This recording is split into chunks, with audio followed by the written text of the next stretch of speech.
मेरो देश हाम्रो देश। नमस्कार, हाम्रो देश अर्थात् आवर नेसन युट्युब च्यानलबाट हजुरहरू सबैलाई स्वागत छ। म आमोस छेत्री।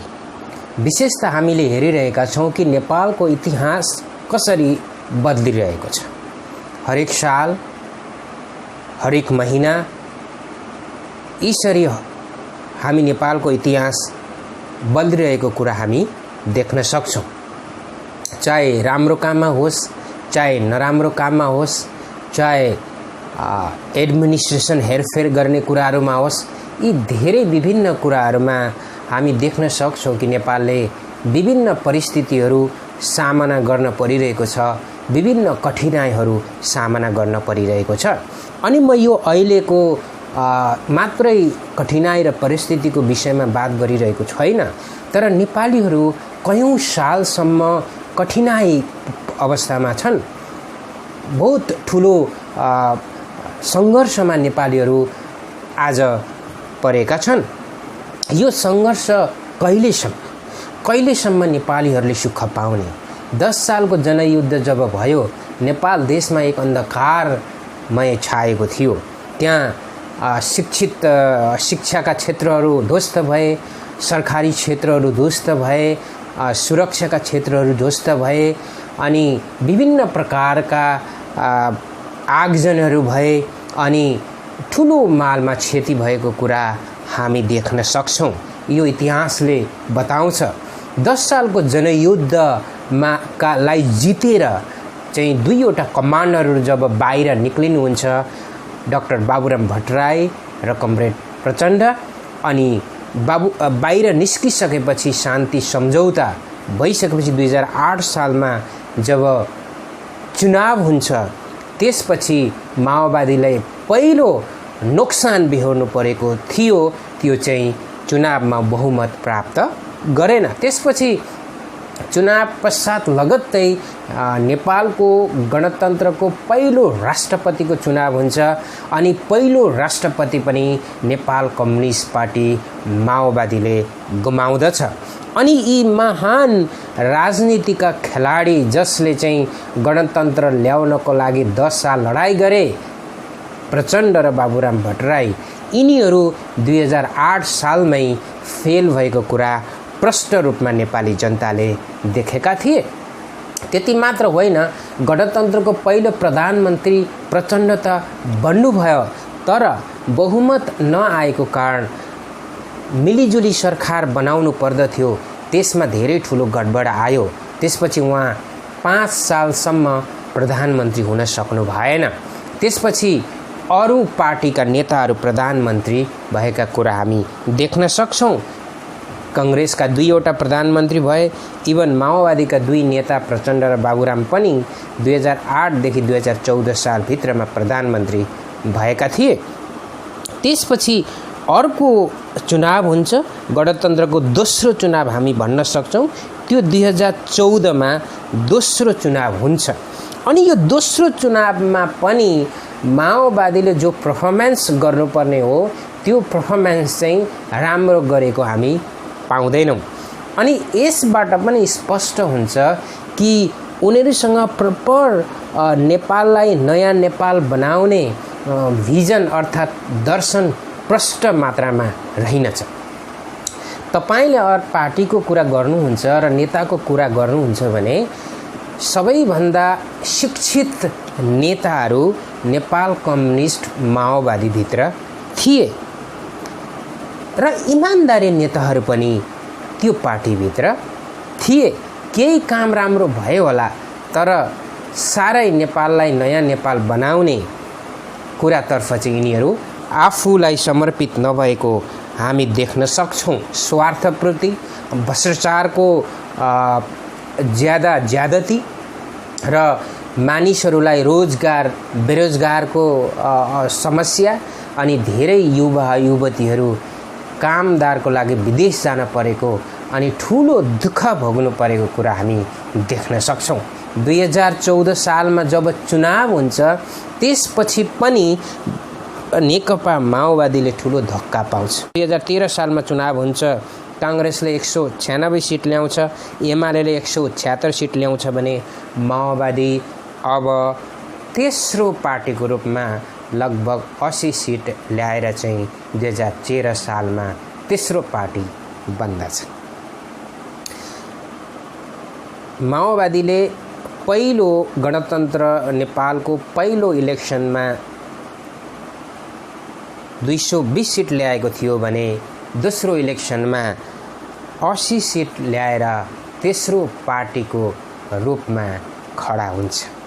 अब तपाईँ विचार गर्नुहोस्, खासै मात्रामा उनीहरूको सही भिजन र सही दर्शनमा उनीहरू लडेका रहेनछन् भन्ने कुरा नेपाली जनताले प्रमाण देखाइदिए। त्यति मात्र होइन, तपाईले 2008 को इलेक्सन तपाईँ हेर्नुहुन्छ, कति ठुलो माओवादीको प्रचार प्रसार थियो होला, तर पनि बहुमत प्राप्त गर्न सकेन। यो नै उनीहरूको फेलियरको बाटो हो। यसकारण 2014 देखि 18 सम्ममा जो 5 सालको अवधि हामी देख्छौँ, यहाँ पनि 4 जना प्राइम मिनिस्टरहरू हामी देख्न सक्छौँ। 4 जना प्राइम मिनिस्टरहरू हामी देख्न सक्छौँ। यी 4 जना प्राइम मिनिस्टरहरू प्रधानमन्त्री कांग्रेसबाट भए, केपी ओली पनि भए र माओवादीबाट दोस्रो पटक प्रचण्ड पनि प्रधानमन्त्री भएको कुरा हामी देख्न सक्छौँ। अनि यो पनि अल्पमतको सरकार नै थियो। अनि अल्पमतको नाउँमा 9 महिने 1 साले सरकारको प्रधानमन्त्रीको नाउँमा चाहिँ यो बहाना स्वरूप चाहिँ यिनीहरूले 2018 सालसम्म, मतलब यिनीहरूले 12 लगभग 10 साल शान्ति सम्झौताको बादमा गणतन्त्र नेपाल घोषणा गरेको पछि लगभग 10 साल समय खेर गएको छ। 1 दशक चाहिँ न कुनै पार्टीले काम गर्न सक्यो, न कुनै नेताले काम गर्न सक्यो, न नेपाल देशलाई नै अघि बढाउन सक्यो। कसैले पनि नेपाल देशलाई अघि बढाउन नसकेको कुरा प्रष्ट रूपमा हामी देख्न सक्छौँ। त्यसपछि हामी यो ठुलो माओवादीले धक्का पाइसकेपछि 2015 सालमा एउटा ठुलो उपलब्धि हुन्छ। अनि मेरो विचारमा म मान्छु कि नेपालमा प्रजातन्त्रको बाद, अर्थात् यो 65 इयर्सको यो रणभूमिमा नेपालको सबैभन्दा ठुलो उपलब्धि भनेको एउटा संविधानको रूपमा देखा पर्यो। एउटा संविधान, त्यो संविधानले चाहिँ नेपालमा 7 वटा प्रदेश दिने सङ्कल्प गरेको थियो। अनि 7 प्रोभिन्सलाई डिभाइड गरेर नेपाल एउटा सङ्घीय गणतन्त्र सिङ्गो नेपाल बनेको हामी देख्न सक्छौँ। अनि यो ठुलो उपलब्धि जो चाहिँ संविधान निर्माण भएको थियो, अनि हामी देख्न सक्छौँ कि करिब यो संविधानलाई पास गराउनको लागि करिब सेप्टेम्बर 20 तारिक 2015 मा चाहिँ 507 भोट परेको हामी देख्न सक्छौँ। 598 भोटमा 507 भोट परेको हामी देख्न सक्छौँ। करिब 90% भन्दा माथि, 90% भन्दा माथि मानिसहरूले चाहिँ नयाँ संविधानलाई भोट दिएका थिए। यो चाहिँ मलाई लाग्छ सबैभन्दा ठुलो चाहिँ उपलब्धि भएको हामी देख्न सक्छौँ। अनि यो उपलब्धि चाहिँ नेपाली जनताको उपलब्धि थियो। यो उपलब्धि खाली नेताहरूको उपलब्धि मात्रै होइन, कार्यकर्ताहरूको उपलब्धि मात्रै होइन, तर सिङ्गो नेपालको उपलब्धि थियो। कहिलेकाहीँ मानिसहरूले भन्ने गर्छन् कि माओवादीले गणतन्त्र ल्यायो। यस, हामी भन्न सक्छौँ ल्यायो, तर लडाइँ गर्ने त जनताहरू नै थिए नि, जनताहरूले नै ल्याए। यसकारण हामी भन्न सक्छौँ नेपाली जनताले गणतन्त्र ल्याए। अगर यो स्वीकार यदि कसैले गर्दैन भने त्यो घमण्डले फुलेको नेता हो भनेर हामी प्रष्ट रूपमा भन्न सक्छौँ। र विशेष गरी पहिलो यो संविधान सभा जब भएको थियो अनि यसमा चाहिँ जब नेपालका पहिला गणतान्त्रिक राष्ट्रपतिले नयाँ संविधान निर्माणलाई धन्यवाद दिएको हामी देख्न सक्छौँ।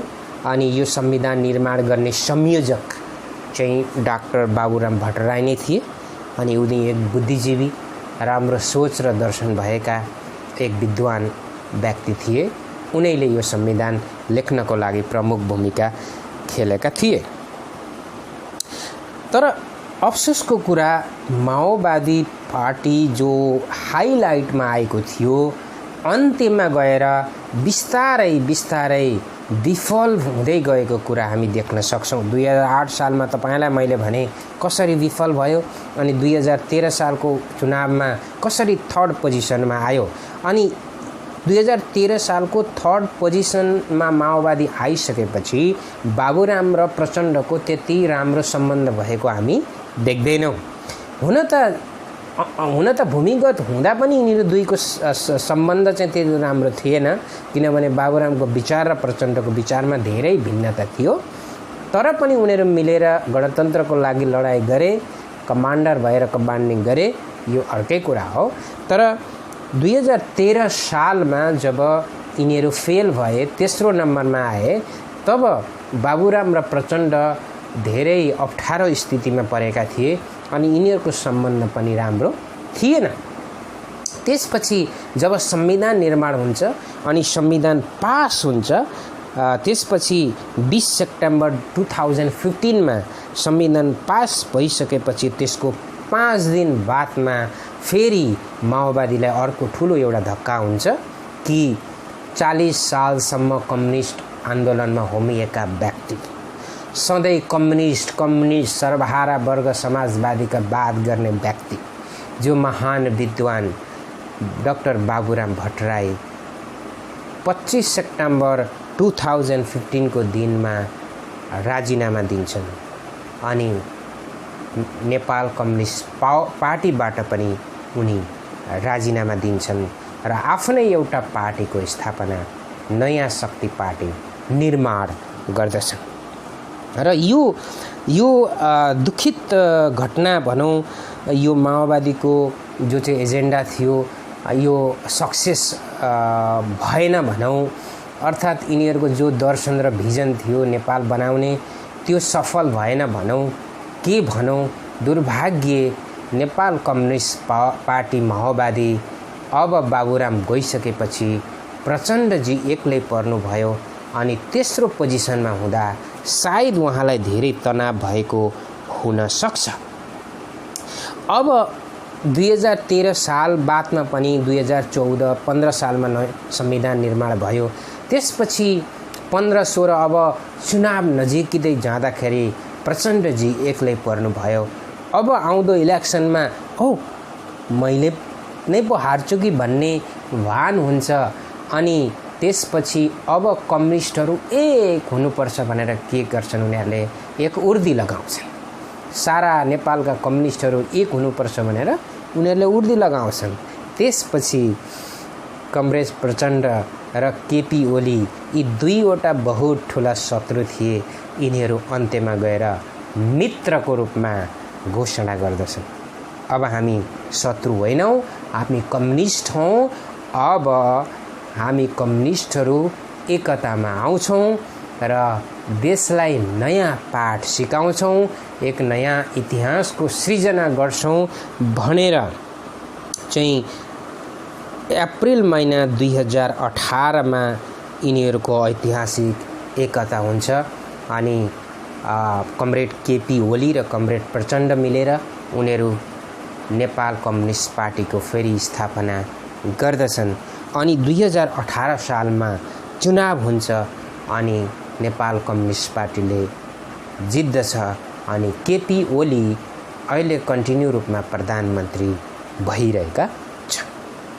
र नेपाल कम्युनिस्ट पार्टीमा अहिले 2वटा अध्यक्षहरू निर्माण भएका छन्, केपी ओली र पुष्पकमल दाहाल अर्थात् कमरेड प्रचण्ड।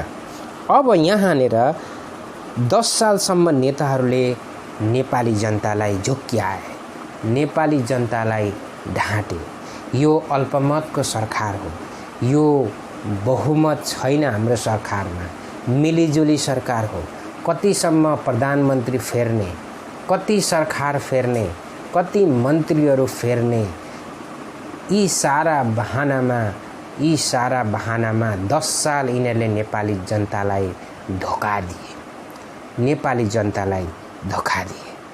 अल्पमतको नारा लगाएर नेपाली जनतालाई धोका दिने कांग्रेस र कम्युनिस्टका नेताहरूले अब मलाई लाग्छ नेपाली जनताले 2022-23 को इलेक्सनमा सायद सहायता नहुन पनि सक्छ। अनि यो बहाना चाहिँ 10 सालसम्म चाहिँ नेपाली नेताहरूले गरे कि अल्पमतको सरकार छ, 9 महिने सरकार छ। तर यहाँ कम्युनिस्ट पार्टीले 2018 बहुमत ल्यायो, सरकार 2 साल नागिसक्दा पनि हामी यहाँ देख्न सक्छौँ कि अहिलेसम्म पनि कुनै विकासमा हात लगाएको छैन। अब यो विकासको कुरा गर्दाखेरि खास नेपालमा विकास भएको छ कि छैन यसको अर्कै एउटा छुट्टै पार्ट छ। म यसको विषयमा अलग्गै एउटा भिडियो लिएर म तपाईहरुको बीचमा आउँदैछु, त्यतातिर नजाउँ। तर अब सरकारलाई कुनै बहाना छैन, सरकारलाई कुनै बहाना छैन, किनभने यो बहुमतको सरकार हो। यसले काम गर्नु पर्थ्यो तर काम गरेन।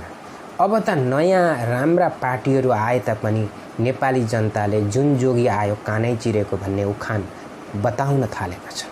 किनभने यति ठुलो लडाईको सामना गर्दै नेपाल देशलाई गणतन्त्रसम्म ल्याउने र नयाँ नेपाल बनाउने प्रतिज्ञा बोकेर कसम खाएर आएका नेताहरू फेल भए त देश कसले बनायो?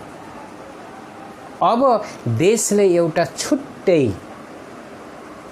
छुट्टै एउटा पार्टीको आशा गरिरहेको छ, छुट्टै एउटा पार्टी फर्किरहेको छ जसले चाहिँ 2023 सालमा देशलाई नयाँ नेपाल सृजना गर्न सकस। हुन्छ, आजलाई यति नै। म अर्को भिडियोमा अवश्य भेट्नेछु। तब तकको लागि मलाई बिदा दिनुहोस्। नमस्कार।